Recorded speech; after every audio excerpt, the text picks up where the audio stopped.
The water in the baptismal font ripples as my 8-year-old son steps down the stairs, beaming with excitement.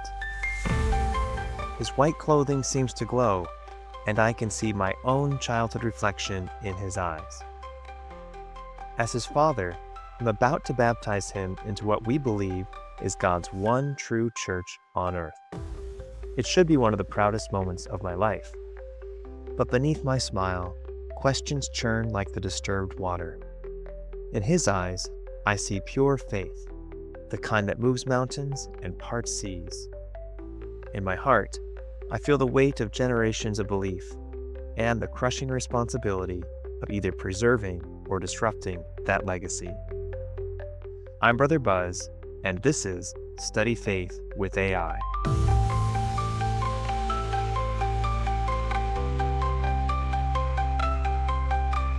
Brother Buzz, we feel inspired to call you as early morning seminary teacher.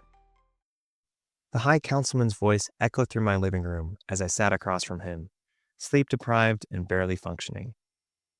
Our first baby had arrived just a month earlier, a beautiful, difficult-to-feed newborn with a remarkable talent for staying awake precisely when everyone else needed sleep. My wife was exhausted, struggling through the fog of postpartum recovery, while our son seemed allergic to any sleep schedule humans might consider reasonable. I stammered a reply.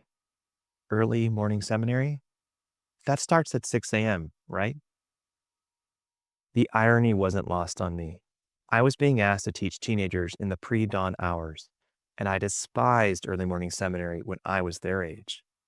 Somewhere my mother was chuckling.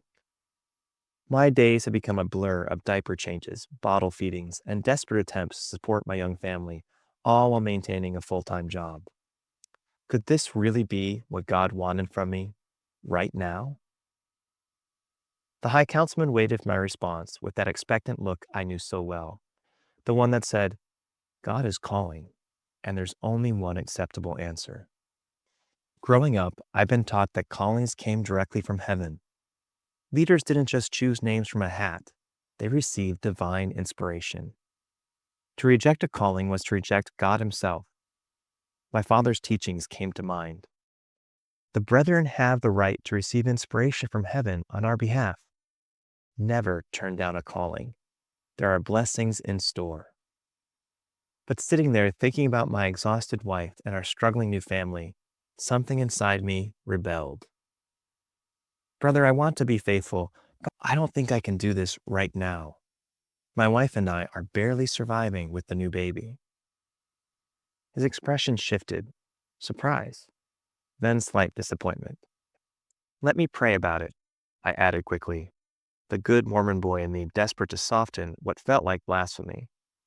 That night, as I held my finally sleeping son against my chest, I felt the weight of that conversation. The guilt of nearly saying no to a calling battled with the reality of our family's needs. I remembered my father's unwavering service, how he never questioned, never hesitated when the church called. Was I failing some cosmic test of faith? The next day I called the High Councilman with a compromise. I'll accept the calling, but on one condition. It's temporary, just until you can find somebody else. No matter what, I'm done at the end of the school year. The relief in his voice was palpable. Crisis averted, another calling filled. But something profound had shifted in me. For the first time, I had placed conditions on my obedience. I negotiated with God's representatives, drawing boundaries around what I was willing to sacrifice. The seminary year was brutal. Dragging myself out of bed at 5-something a.m. after being up multiple times in the night with the baby. Teaching scripture to half-asleep teenagers while barely coherent myself. Racing home to relieve my wife before heading to work. But I survived, and true to my word, I was released when the school year ended. Years later, as I studied church history, I kept returning to that moment. That first time, I hadn't simply said yes without question. Particularly when I encountered Joseph Smith's introduction of polygamy. I read how Joseph approached the 14-year-old Helen Mar Kimball, telling her that if she married him, it would ensure her family's eternal salvation. how he sent men on missions, then married their wives in their absence, how Emma, his first wife, was told through her husband Joseph's revelation that she would be destroyed if she didn't accept the principle of polygamy.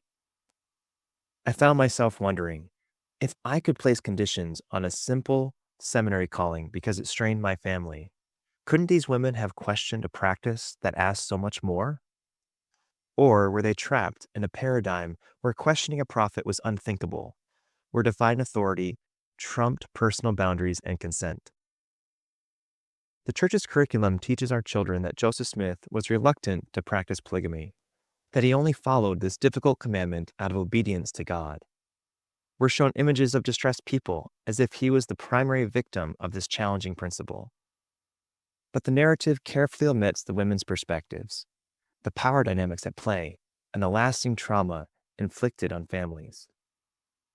These sanctioned versions of history raise profound questions. When is it appropriate to question authority, even divine authority? Is obedience always the highest virtue, regardless of what's being asked? And what happens when our moral compass points in a different direction than our leaders? When our son was born, my priority shifted instantly. My duty to protect and nurture my family suddenly felt more sacred than any church assignment. That seminary calling taught me something crucial. Sometimes saying yes, but is more honest than an unquestioning yes. And sometimes saying no is the right thing to do. In Season 8 of Study Faith with AI, we'll explore polygamy, not just as a historical footnote, but as a window into the complex relationships between obedience, authority, and personal ethics. We'll examine how the narratives we're taught shape our understanding of prophetic authority today, and whether blind compliance is ever truly a virtue, even when commanded by those claiming to speak for God.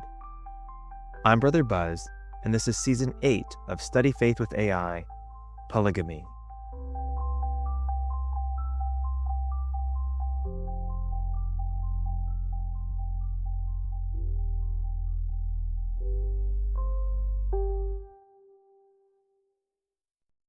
If you find value in this exploration, please like, share, follow, and consider becoming a subscriber.